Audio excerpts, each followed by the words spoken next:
Legal analyst and commentator Brenda Wardle is still with us via Skype to look into the pros and cons of these developments. Brenda, thank you for staying with us. Now, Julius Malema has been charged for contravening the apartheid-era Riotous Assemblies Act. Can you explain what the implications of these charges are? Well, the implications for me, I'm actually shocked that they relied on that piece of legislation. If you have a look at the entire act, it has actually been abrogated by disuse, because the last time that act was used and people were convicted was under the apartheid regime. The language in the act itself, you know, they could have charged Julius Malema under any other piece of legislation, post-constitutionalization legislation, and they would still have had a case, because what he did say was inflammatory. Now, and the problem with incitement is that incitement is an inchoate offense or a preliminary offense. So you do something in preparation for something else. So Julius then saying, you know, go and occupy vacant land. If they're going to rely on a piece of legislation that basically puts Europeans, as it says, against non-Europeans, I don't see them succeeding on that basis. Yes, indeed, AfriForum apparently are the persons who laid the charges or laid the complaint, but I don't see them really succeeding, because incitement is tricky in that it shouldn't be completed. That means people must not occupy the land. Immediately they do occupy the land, Julius Malema then becomes an accomplice to those who have actually illegally occupied the land. But I think that it's just regrettable that in this day and age we can still place a reliance on a piece of legislation which is redundant. You read it from the beginning to section 18 on which they relied for these charges, and it's actually disappointing that they would rely on that act.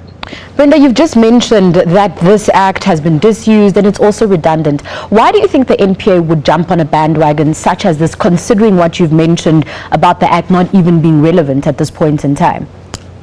I'm not certain who formulated the charges and who summoned him, but something is just not right. If they wanted to charge Malema, obviously the Constitution criminalizes, if I may put it that way, hate speech.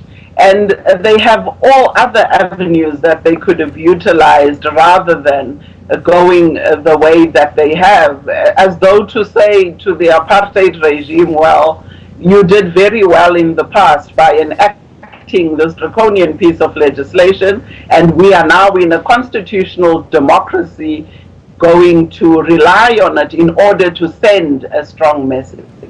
Now, Brenda, in the instance where these two counts of contravening these riot acts actually go anywhere, what are the likely penalties for it?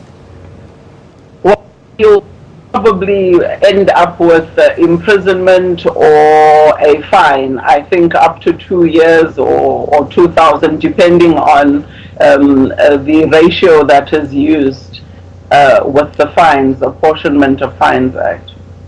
Now, this is a matter that actually dates back to 2014. Now, so it can still be pursued, considering that it is from 2 years ago. Well, yes, we have the equivalent of prescription at criminal law, where certain crimes cannot be prosecuted after 20 years. So 2014 is not that long ago. It is curious that the charges are only brought about now, but yes, they are still well within their rights to prosecute it. Brenda, just finally, just to go back to what you mentioned about redundant laws and laws that are no longer relevant in the new South Africa, would you say that situations such as this expose the fact that there are certain laws and acts that need to be looked at and changed?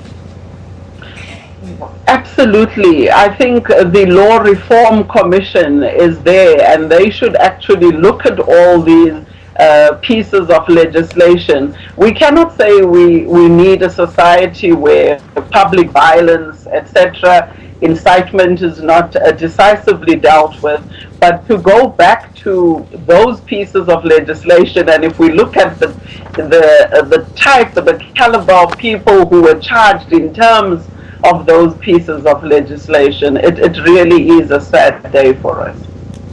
Brenda, we'll have to leave it there. Thank you very much for joining us for that update. That was our legal analyst and commentator, Brenda Wardle, giving us more information on those developments on the summons that was served on EFF leader Julius Malema earlier today.